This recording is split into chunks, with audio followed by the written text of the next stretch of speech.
so excited to be on another episode of ZoeTV. Mm-hmm. We got Resident Inspiration. Inspiring. John Smith, the mayor, enough said. And then Debbie Phillips, who we get to work with on a day-to-day basis, who is amazing, and you're going to love to hear where she came from and how she got here. And we'll see you on the next segment, y'all.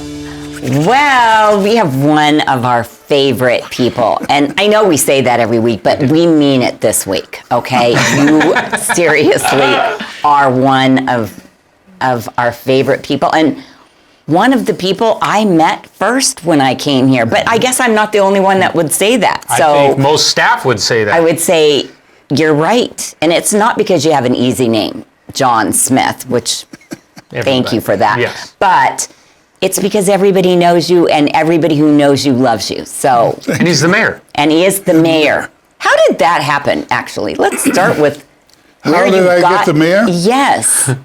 John Winslow gave me that name.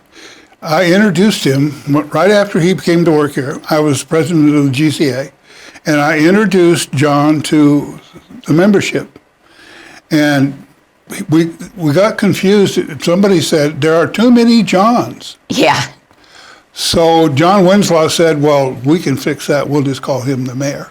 Okay. And then he had a name tag made up that said the mayor on it. So that's how I got that. Well, and he uses today still.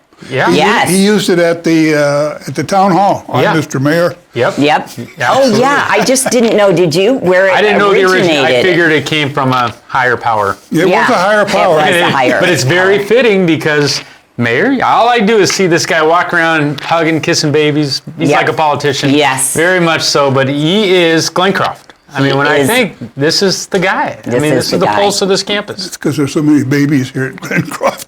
Yeah, exactly. Well, and you tell us like when you moved in and how you found Glencroft and just your backstory.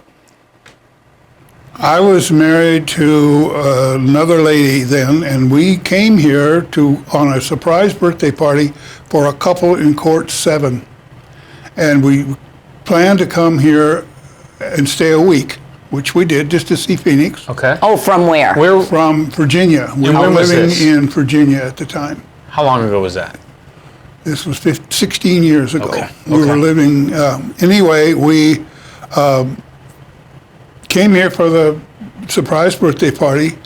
There was a market, they only had one marketing person here. They only had like 10 people moved in and out a year here. Wow. We had more in a month than we did back then in a year. Of course, it was a whole different deal, too. Her name was Charity Yoder, and she played the harp. Good girl. She was the marketing lady. Anyway, we decided that we liked it here, so we went and rented a place in the Crossings, where I live now. And that's how I got here. Unbelievable. Wow. That's a cool story. Did you know any of that? No. I didn't hear a while, but you came here for a party and you stayed for the rest of your life. Yeah, that's right. So you just stayed. You must have gone back and. Well, we gone back and we. But then you thought this is it. Yeah, huh? we stayed here for a week, and then when we got home, we decided, hey, this is cool, because we went through all the preliminary stuff to buy in here, and that's what we rented for 6 months, and then we bought in. Okay. Wow. That's when you could do the buy-in. Sure. Right. So you've seen the evolution and change of Glencroft. Oh, yeah. From way back then to what we're executing it's completely different. But I will say it's better. Yeah. It's better now. It was, the average age was in the 70s when I moved here. Right. And so we didn't have walkers. We didn't have scooters. Yeah. I mean, we didn't have people complaining about the cracks in the sidewalk because of their scooters. Sure. Because we didn't have them. People were all mobile. So it's just really a big change. Yeah, absolutely. Wow. 16 years. I mean, I bet just from looking back at pictures of this place and seeing just how things have changed from the campus and like everything in Phoenix, maturity. I mean, 16 years of blink of an eye, but just around us and everything that's come. I was looking at an aerial picture it was done in Glencroft in the year 2002. And it's nothing but farmland. Right. There's not a house. Right. You can't see it in the... I remember, I grew up here, so I remember all the farmland, and it's hard for people that haven't lived here long to believe To that realize was it, yeah. true and not that long ago. No. 5 years, 6 years ago, they had corn over there that was a beautiful corn crop, you know, alfalfa, whatever. Alfalfa. Yeah, and so you've lived in the same apartment. Yeah, we rented that one. We liked it. Back then, we had to go to the board to get the apartment changed from a rental to a purchase. Okay. The board had the rules for that. Right. So we got that. Well, speaking of boards, you're also on the board of directors here and have been for 14 years. 14 years. Yeah. Wow. Wow. 9, 10, 11 years. 11 years. Okay. Yeah. You definitely hold a lot of hats. Yes. But what the feedback I always hear about you and from residents that how you got to sit in that chair of who you have inspired is you're so much visible, but you're so much behind the scenes doing. And I think that's testament to who you are as a person, that you're out, you're physically active, and people see all over campus, but behind the scenes there's so much going on with John Smith nobody even knows about. Well, that's partly because I'm the resident historian. You know, you make mistakes yourself, but somebody could probably tell you that if you do this, you're going to make a mistake, but you do it yourself. Yeah. And that happens here all the time. People come to me and say, I'm going to do this. I say, don't do it. It's a mistake. How do you know? Well, I did it. Ask me how I know. That's right. Yes. Yeah. And that serves everybody well. It serves everybody well because then they can take their energy and put it towards something that's beneficial instead of spinning your wheels. Yeah, very. That's good perspective. That's really smart. So we ask this of everybody that comes on. 2020's been just all over the map for everybody. And how has 2020, COVID, the pandemic, everything affected your day-to-day lifestyle? What have you learned from it as we go to 2021? What would you say to everybody out there? How's it affected you? I'm going through my head, I'm wondering whether or not I should really say what I think or not. Wow. I think you should then. Come the on. thing is, We're best friends. let me see if I can say it a nice way. I look at pictures on television of politicians that are right here in the middle of the COVID problem, and they're all unmasked. Now, these are our leaders. I know. And I look at people who say, I can't afford this, I can't afford that, but the new car sales are going through the roof, the bars are full. You know, I wonder where people's priority lies. Now, I'm not criticizing those people, it's just a thought. Sure. I see that, and then on the other hand, I hear John Winslow tell us, don't go anywhere, put your mask on, wash your hands, take your temperature, et cetera, which is what is recommended by most people. And yet all these people don't do it. And I'm wondering, why? Why? You know, Right. the proof is there. So one of the things is that COVID has done, it has justified my thinking of herd mentality. Some people don't confuse me with the facts. My mind's made up. Yeah. That's Right. that mentality. Right. Don't And confuse me with the facts. It seems to That's be true. quite prevalent today. Right. Yeah. But as far as it's interesting, we don't eat out as much as we used to. Okay. Sandy and I used to eat out lots and lots and lots. Now we get it shipped in. So the cost is the same. But Right. We're not Sure. exposing ourselves. And does it worry you when you go out? Some. Okay. Some. Sandy goes out more than I do, and it worries me because she deals with a 14-year-old great-granddaughter Right. who is also out and about. Because personally, my thinking is that if I catch COVID, I probably am not going to come out of it. I really don't, because I'm up in the 80s, and so I'm the Yeah, you're compromised a little compromise. Yeah. So, but hey, we do what we do. And Right. Yeah. luckily, we live here where I don't have to go off campus. We've got everything we need right here. Oh, yes. And then if I don't have everything I need, I just tell Sandy to go get it. There you go. Does that work for you? That is a good answer. There you I don't know if go. that was a politically correct. That's where you were steering the ship and trying to be careful with Sandy, but I think you did well. You Very navigated those waters. Yes. But I think it is. I think everybody's perspective is that you see politicians out there say as I do, what is it? Do as I say, not as I do. Right. And it goes on all levels of politics of, we got to stay in house and they're being filmed from a vacation house in Mexico. Right. Yeah. Right. So it's hard. I think that's where Glencroft has come together as a community of our own little city. And I agree. We're governing ourselves and we're trying to do best practices across the board, Right. but keep living. I mean, at the end of the day, we got to keep living. There's no excuse for not having a good life here. That's right. There is no excuse, and we have been so blessed. And I don't think we've ever had an IL yet with COVID. Yeah, we've been really lucky. Really. Over there. So- Really lucky. But I over think there. you're right. I think we paid attention. And Well, that's why. I think it is true. When they said masks were the thing to do, boy, so many of the residents stepped up and made the masks. Oh, yeah. So it's been a buy-in from staff and residents, and I think I think it's helped. So Yeah, I agree. I feel comfortable at Glencroft. Yeah. good. I really do, COVID-wise. Well, You're the mayor. So. beyond COVID, Yes. you're here for a reason. Nancy DePaul sat in this chair last week and said that How did she get up here? Well, she was right there. She had her chair. Wow, Hey, Okay. very good. But she did. She sat there and she said, there's a lot of people I could choose from, but John Smith, hands down, is who inspires me the most on this campus. And your interaction from the first day she was here to the marketplace to everything that she got invested in was due to you. And she was very complimentary. Oh, well- And she said the part about it was you encouraged her to keep on, and she's been an encouragement to so many others. Yeah. With what, just even in that comment, think about everything she does takes a lot more effort than most of us. And I didn't even notice it was an effort. And that's what is inspiring. But she said the same thing about you, is your encouragement throughout all the things you've helped her with has been what's given her the courage and the will to do it. Well, and I will say this for Nancy, is that she's accepted that encouragement and she's thrived with it. And Right. that makes it really feel good to me. right. Yes. Sandy, when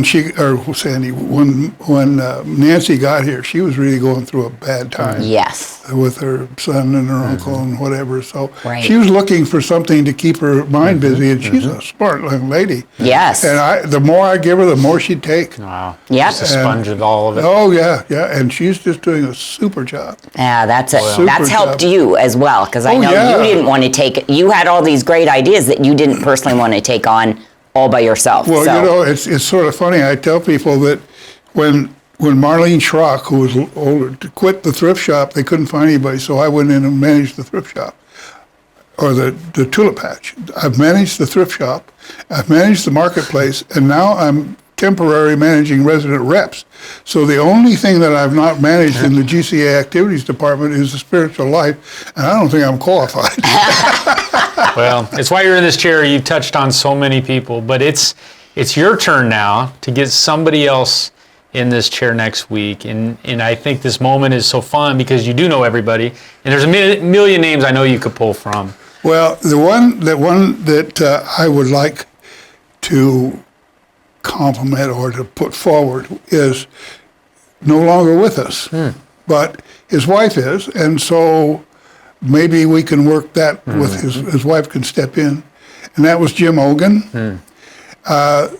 Those of the Glencroft residents that didn't know Jim really missed out on something, because I met Jim. Jim was like 6'4". You knew Jim, right? Jim's 6'4". He was like 80 going on 22, a little bit like Ross, you know. Right. And always up for something to do, always up for an experience. We would go up to Winslow together. We traveled, Lois and Sandy and Jim and I would travel, and Jim was always ready, let's go. I went to Ecuador with Jim and Lois for 10 days. But the beauty of Jim was his attitude. I don't know, Jim was was diagnosed with cancer about 12 years ago and was given less than a year to live.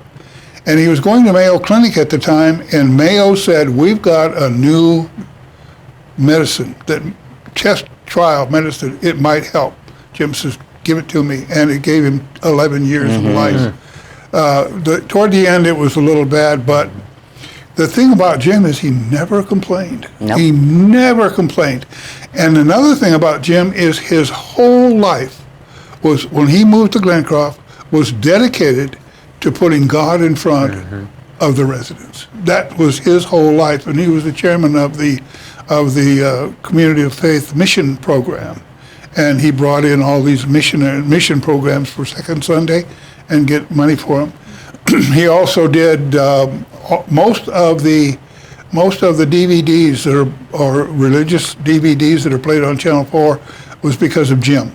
He'd purchased these DVDs out of his own pocket. Jim, he'd call me up and he'd say, John, come over to Henry's for coffee. And Sandy says, he's got something else for you to do. Yeah, so I always took my notebook. Yeah, of course. And about 9 out of 10 times I would do what he wanted to do. There were a couple of times he was so high and pie in the sky, there's no way. Yes. Yeah. But he was he was a man that was so comfortable in his faith. He was comfortable with his family. He was comfortable in Glencroft, and he just being around him, you were comfortable in his presence. I think it's an amazing nomination. I think Yes. and Lois come in and accept it, and it's just going to be special. Yeah, I think that's a great call. She's fabulous Yeah. as well. And I know Jim and Lois were responsible for bringing Pastor Joel, right, to the campus. Well, they had a big, large hand in it. Yeah.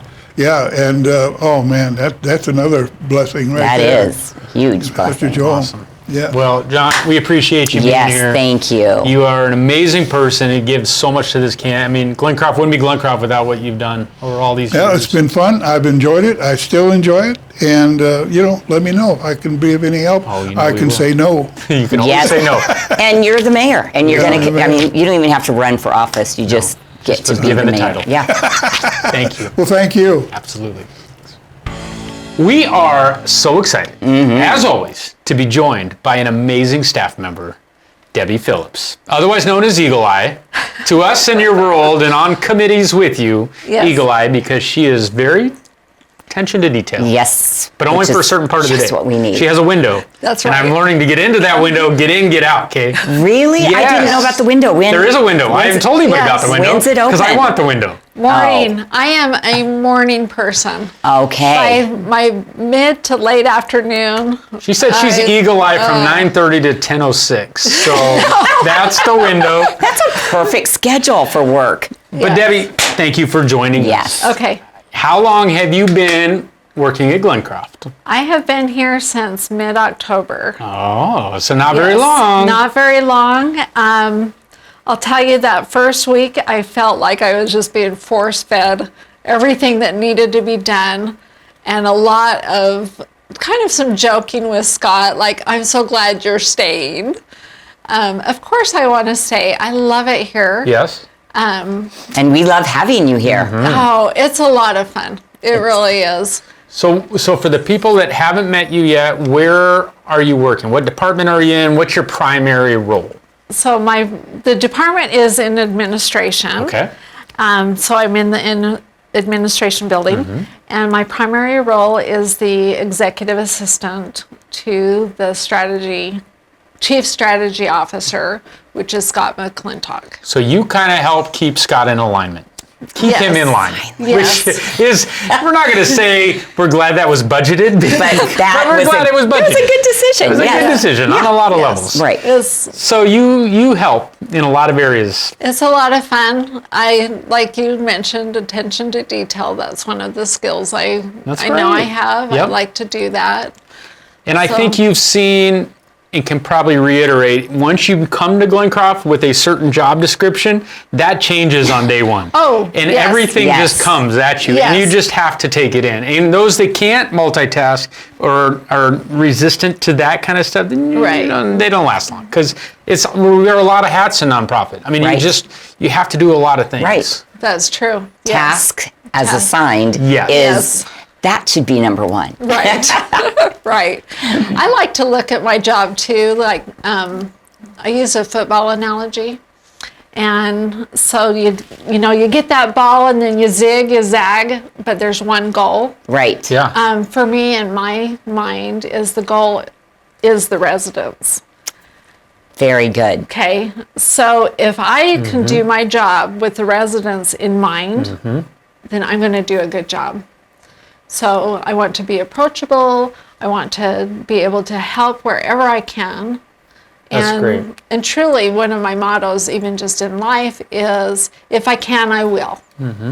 So I can't overpromise, but I can promise that I'll try. Oh, That's great. That is great. Well, and I think that you're in a good position being in the fire and the admin building, because where your office is, I know you can see and touch and hear a lot of interactions. Right. And Yes. just from time that I'm running in and out of there, and I know there's a lot of things that happen in that admin building of putting out fires, helping with residents, new residents that are coming in, and being a warm face to those people. I think it's critical to have some of that good energy. You're that in the perfect place. yeah, Yes. I think that, I always think about that office where you're at right there is, man, that's a good spot, because you have the ability to really help. If you hear something going sideways, Right. like, let me help, Like, what do I you wanna need? see. Because you can hear everything. I had that office Did you? at one Yes. time. Yes. Yeah. Yes. It actually kind of has a focused area. You hear, what's Right. going on. And if I hear somebody in distress or just needing a little bit of help, I can't help it. Yeah. I want to find Yeah, out that's what how you're can wired. we do. Right. What can we do? Because we really are, again, the goal. We're here for the residents. And that's a lot of time our residents just want that kind of interaction. Just hear me Right. out. Let me Right. vent for a minute.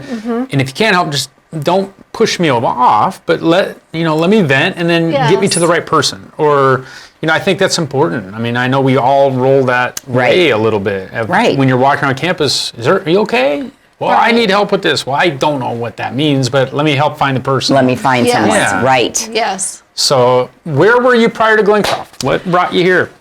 Well, it's kind of a prior. Okay. So when COVID hit, in March, I had just been here in Phoenix. Now, just a little backstory. I lived here for 10 years, from 1993 to 2003. So when you were talking about earlier, seeing the change in Phoenix and that, I was here during a part of a lot of that big change that was happening. So actually coming back here for me from Utah was like coming back home. So, but prior to that, before this and that I was an executive assistant in construction Okay. for a total of about 7 years. And I love being an executive assistant if you can love a job, because I don't have to take the full responsibility, but I can help the executive do their job great. Oh, that's good. That is cool. And so when I moved back here to Phoenix, one of the reasons why I came here was because my grandchildren are here. So just had a change of life, and where did I want to be but near my grandchildren to have a relationship with them. Right. So when I heard about Glencroft in this position, I had just quit a job that I had before I got here without a job to go to. But God was telling me, I need you somewhere else. Oh, perfect. And I had actually applied for this position here, but it was taking about 2 months to get to get anywhere. Yeah. But I think it's because the timing had to line up just Sure. right. Yeah. Right. And it did. Yes. That's Well, great. we are So glad. that is why I'm here got directed here. That is so cool. That's a great story. Yeah, and she left Park City, Utah, which was one of my favorite places. Yes, it is beautiful, no doubt. It is. So we have thrown you, and you've been in so many meetings and on so many committees, and being able to kind of weigh in on some stuff, but have new perspective and new lensing on ZoeLife. And so being kind of a new, fresh face to this team, what was your initial impression of ZoeLife and what we are trying to do with these 40 acres? I felt like jumping for joy, actually, because ZoeLife is an encouragement to seniors to get out and enjoy life, which is specifically what ZoeLife is. And what was even more impressive to me, even before I had that first interview, is looking on the website and seeing the activities, the exercising, the ZoeTV, and I'm like, oh my gosh, this is amazing. I want to be there. Right. So coming here is just, for me, has been a dream come true that started, just super cool. 6 months ago. Yeah. Right. Not even that long ago.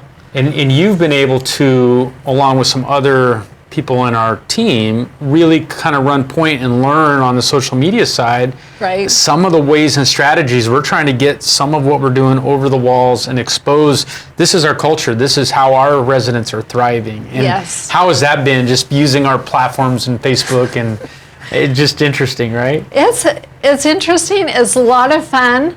It's helping me to use a component in my mind, the creativity. Yeah.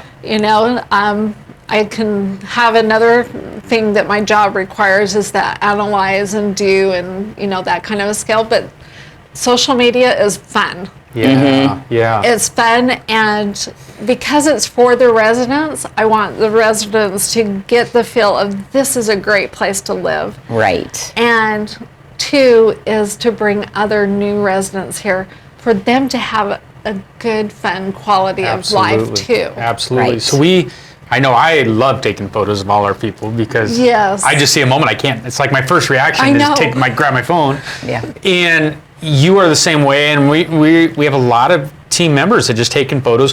Where can residents see some of these stuff when we do post? Where do they want to be subscribed to so they can see all these coming out? Definitely be subscribed to Facebook.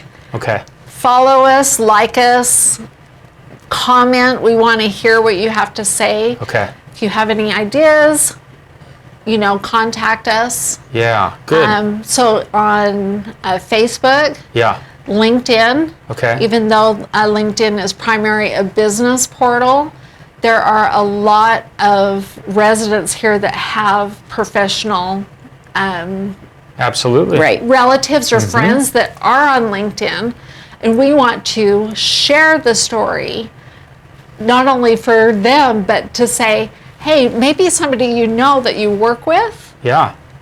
has that need too. Right. And as we know, it doesn't have to necessarily be in Arizona. Yes. We have residents That's from right. all over the country. Right. We have so much family members of these residents. They want to see in real Right. time what See are what's they going doing, on. and Yes. so I think there's a lot of families out there that need to know the kind of platforms we're using on social media, and so I'm glad you mentioned that, and I think we'll get across the screen some of the various ways various- that yes. they can. Man, I want to follow. Even if you're not, you don't have to just watch. There's Yeah. so you might see yourself. I'd take a lot of pictures. Yes, you Yes, do. you do. I love it. And some good ones. Yes. Yes. I get on the ground. It's I go up. exciting. It's all about Yeah. the angle. It all is. about the It's angle. all about Yeah. capturing.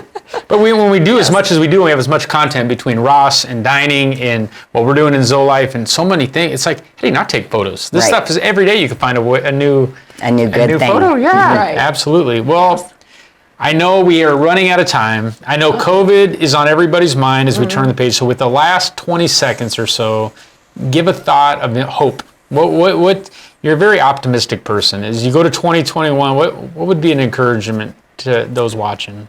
I would just encourage, sanitize. I think there's a big factor there with keeping your hands clean, making sure that you do take it serious. I have family members that do have it Yeah.